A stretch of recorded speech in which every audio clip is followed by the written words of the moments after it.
কোনো কথা হবে না, মানে খালি মার কম তুই এলে মারলি কিছু কামড়ে কো। আমরা আজকে 100 ডিম নিয়ে গিয়েছিলাম আমার তরফ থেকে, আর আমার ছেলেপেলেরা নিয়েছে, এবং ওখানে আরও লোকজন দেখি অনেকে ডিম নিয়ে রেডি আছে, এবং তাদের তা মনে করেন না,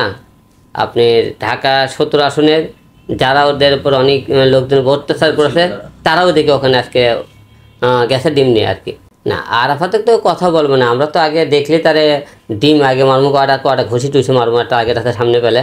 মারটার কটা দিব, এটা আমার খুবই ইয়ে আছে, তাহলে কোনো কথা হবে না, মানে খালি মার কম তুই এলে মারলি কিছু কামড়ে ক, সেই মারলি কিছু কামড়ে তাই ক, আর তুই আমার আসনটা জোর করে নিলি কে না, মার ফেরত চা আগে আগে মার ফেরত, তারপরে আসন ফেরত নেওয়া হবে।